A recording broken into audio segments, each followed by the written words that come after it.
वालेकुम स्टूडेंट्स, आप देख रहे हैं YouTube channel Urdu point for study. आज हम चैप्टर नंबर 3 का एक टॉपिक स्टार्ट करने जा रहे हैं। Third equation of motion. Third equation of motion हमारे पास बराबर होती है 2as is equals to V F square minus we I square.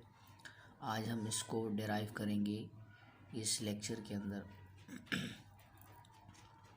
सबसे पहले इसको डिराइव करने के लिए जो बेसिक फार्मूला अगेन हम यूज़ करेंगे सेकंड इक्वेशन ऑफ मोशन की तरह, वो वही डिस्प्लेसमेंट का बेसिक फार्मूला होगा। डिस्प्लेसमेंट का बेसिक फार्मूला होता है s is equals to v multiply by t. V denote कर रहा है वेलोसिटी को, जबकि टी हमारे पास टाइम को डिनोट कर रहा है। पहला स्टेप भी सेम होगा। ये वेलोसिटी इनिशियल या फाइनल की कंडीशन में मौजूद नहीं है, तो इसलिए हम इस वेलोसिटी को एवरेज वेलोसिटी कंसीडर करते हैं। एवरेज वेलोसिटी हमारे पास बराबर होती है फाइनल वेलोसिटी या initial velocity plus final velocity divided by 2। ये एवरेज वेलोसिटी का फॉर्मूला है। तो जहाँ पर हमारे पास एवरेज वेलोसिटी है उसकी जगह पर हम लिखेंगे s is equals to v I plus V F divided by 2। Average velocity time के साथ मल्टीप्लाई हो रही थी, तो हमने यहाँ पर भी टाइम के साथ मल्टीप्लाई किया। फर्स्ट इक्वेशन ऑफ मोशन और सेकंड इक्वेशन ऑफ मोशन के अंदर जो डिफरेंस है वो यही डिफरेंस है कि सेकंड इक्वेशन ऑफ मोशन के अंदर हम फर्स्ट इक्वेशन ऑफ मोशन को यूज़ करते हुए वी एफ की वैल्यू पुट करते हैं। थर्ड इक्वेशन ऑफ मोशन के अंदर हम फर्स्ट इक्वेशन ऑफ मोशन को यूज़ करते हुए टाइम की वैल्यू यहाँ पर पुट करेंगे। तो यहाँ पर हम लिखेंगे कि from first equation of motion,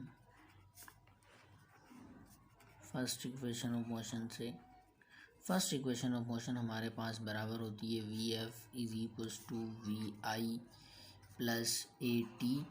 यहाँ से हम टाइम को सेपरेट करेंगे और टाइम की वैल्यू को निकालेंगे। तो टाइम को हम सेपरेट करते हैं। वी आई जो है यहाँ पर हमारे पास प्लस में है, वी आई यहाँ पर हमारे पास प्लस में है, ये इक्वल के इस साइड आकर माइनस हो जाएगा। तो v F minus we i is equals to a t हो जाएगा।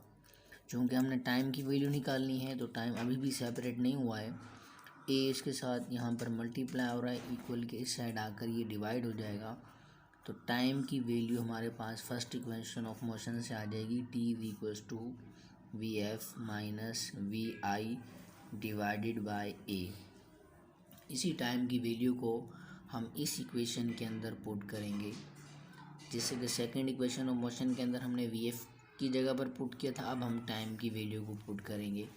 अगला स्टेप हमारे पास हो जाएगा s is equals to v I plus V F divided by 2 और टाइम।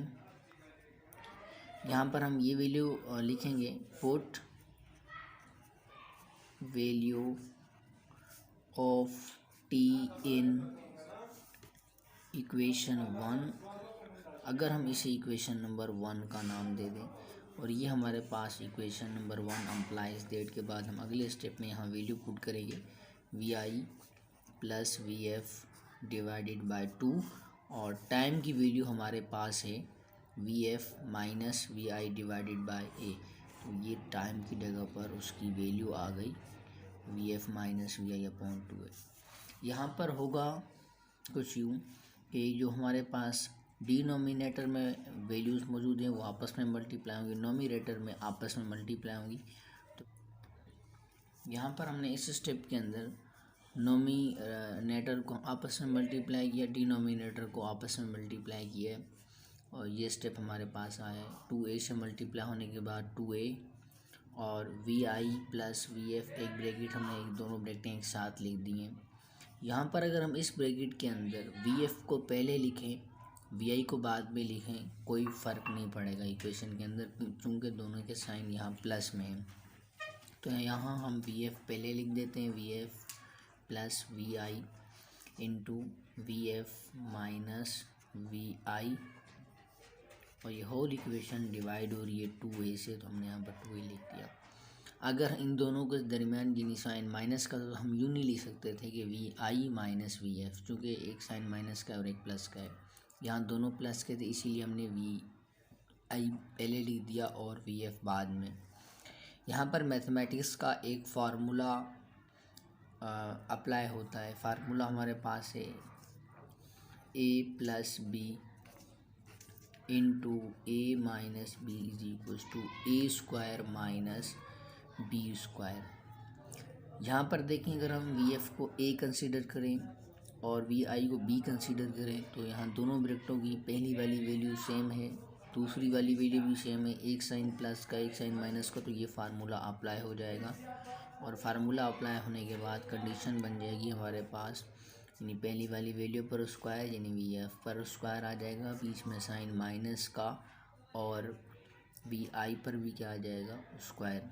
यानी ये वाली फॉर्म लिखी हुई और हमने उसको इस फॉर्म के अंदर लिख दिया। होल इक्वेशन डिवाइड हो रही है 2a से, तो हमने यहाँ पर डिवाइड किया। जो थर्ड इक्वेशन ऑफ मोशन अगर हम देखें, जो हमें डिराइव करनी है, वो हमारे पास है 2as is equals to V F square minus we I square. तो यहाँ पर भी हम 2a जो यहाँ डिवाइड हो रहा है, इसे हम इक्वल की दूसरी साइड पर शिफ्ट करके इक्वेशन कंप्लीट कर देंगे। 2as is equals to V F square minus we I square. यहाँ पर आकर हमारे पास third equation of motion complete हो जाती है और डिराइव हो जाती है।